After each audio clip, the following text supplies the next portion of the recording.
Hello, and welcome to Sports Psych and Stuff with me, Dirk. Today, we'll be chatting about motivation and how to help motivate your athletes and other people in your life. For this episode, I am joined by my friend and colleague, Dr. Richard Keegan from the University of Canberra and his woodland creatures. Dr. Keegan is helping to literally write the book on motivation, and with the help of the woodland creatures, we will dive deep into the science of motivation. So, let's get started. When it comes down to the nitty-gritty of coaching, whether it be in sport, business, or elsewhere, there is always one consistent thing it comes down to: motivation. How do we motivate our athletes? How can we, as coaches, get the best performance out of our athletes that will ultimately help us be successful as a team? In my own experiences as an athlete, employee, and coach, I've experienced a lot of things that work and a lot of things that don't work when it comes to motivating individuals and a whole team. I've met a lot of great coaches and a lot of not-so-great coaches, all of whom have different styles of motivating their players and to varying levels of success. It is important to recognize, though, that all coaches and athletes have different styles, different needs, and unique ways that may work well for some, but may not necessarily work well for others. So the following content should be taken more of a generalized tool that can be adapted to work with the needs of the individuals. It is up to each of us as coaches to better learn and understand our athletes and the way they respond to different coaching cues. So it is important to be flexible and adaptable. So one of the first things we need to do is to be able to define this thing called motivation, because we know that we think it's good and more of it might be better sometimes, but hopefully I can unpack some of that for you. The classic definition of motivation is the energization and direction of behavior. So it might be that there's something we're really energized to do versus not so energized to do. And also, in all the different choices we have day to day, there may be things that we are not energized compared to something else. And of course, you only get so much time in your day or in your life, so you have to prioritize. So I think the direction is just as important as the energization. But that is a very simple definition, and we can unpack how it's actually come to be measured and understood a bit more. So most of how we learned to measure motivation came through the study of self-determination theory, which is one of the sort of dominant or predominant theories in this area, especially in psychology, especially in sport and exercise psychology. So we'll explain self-determination theory a bit more, but the main thing which is given us at this point in the video is this understanding of how we measure and conceptualize motivation. Breaking it down, there are three basic classifications of motivation: A motivation, extrinsic motivation, and intrinsic motivation. A motivation represents the lack of any self-determination to complete a task. That is, the person goes through the motions, or they simply don't engage the task at all. Extrinsic motivation represents the desire to perform an activity in pursuit of an external outcome or reward. Extrinsic motivation can be broken down into four different categories that are regulated based on what the external motivating factor is. You have external regulation, which is pursuing external rewards; introjected regulation, which is the fulfillment of ego or to avoid punishment; identified regulation, that is motivation of personal importance; internal regulation, rewards that are in harmony with oneself.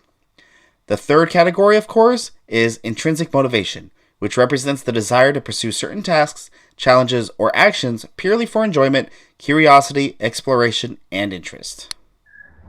Obviously, if there is no motivation to perform a particular task, that's nice and clear. It's the absence of motivation, or what we refer to as the A motivation.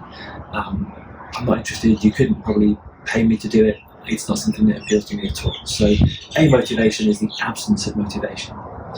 And then from there, there's a spectrum of different types of motivation, ranging from I am being paid and manipulated in some way, which is extrinsic, so the motivation is coming from outside, all the way through to the most purest form of intrinsic motivation, where there is no trace really of external influence.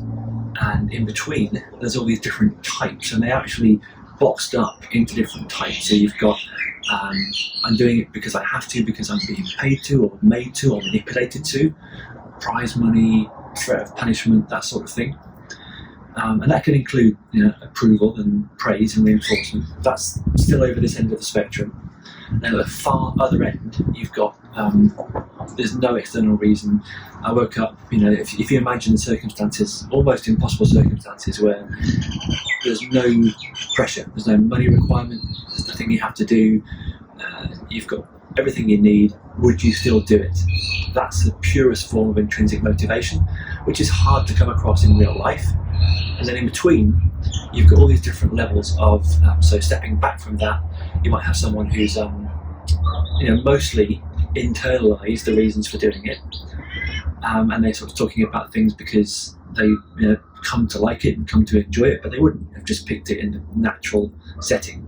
But it's something they've learned to enjoy and love.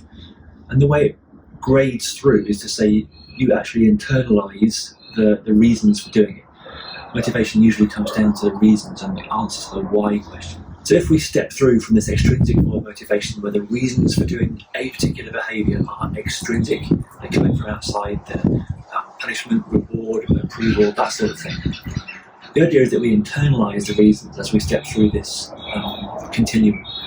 And so the next level would be that it's something which I don't have to be reminded of, but it's still an outside reason. So I might start to talk about it in terms of knowing I should, knowing I must, understanding that this is a good thing to do for my health, or because someone told me to, no longer having to actually be told to or threatened with reasons or threatened with punishments. So you started to internalise it. And then you internalise it a bit more, to the point where it becomes kind of a sense, and you just know that I'll get in trouble, I'll feel guilty, even if no one's watching or paying attention, I really ought to do this. And of course, this can easily trace our history of how we become exercisers, from I don't want to do it, through to I have to or I'll get sick, through to I've internalised those messages and now I feel guilty if I don't do it. Right the way through to actually learning, perhaps, through this journey, I've learned to enjoy this. There are things about this that I like and that I would miss if it was taken away.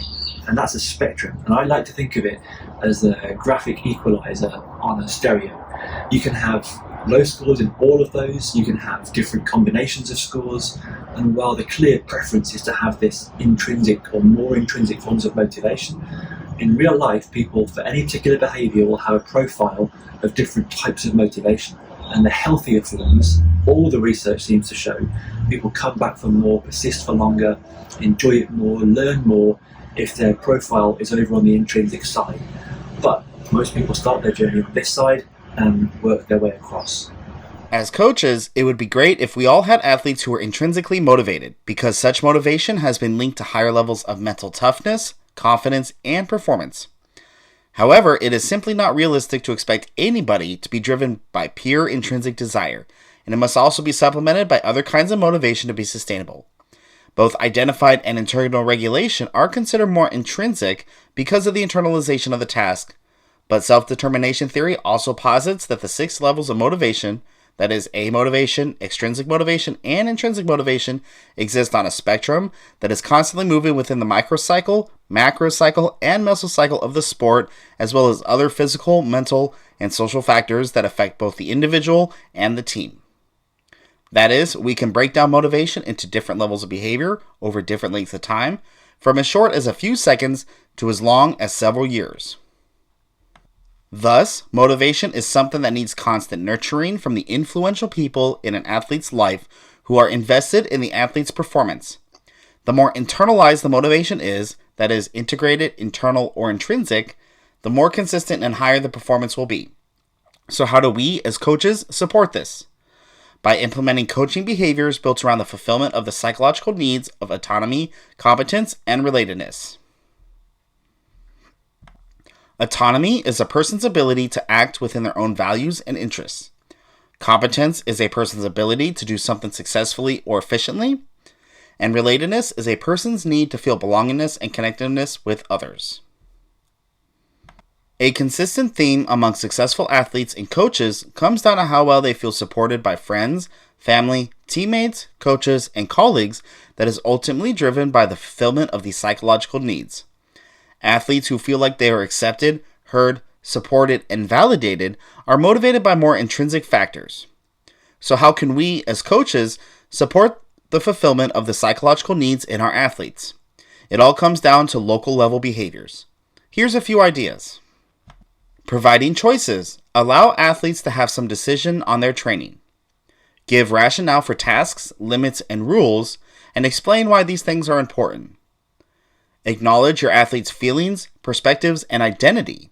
Remember, your athletes are humans too.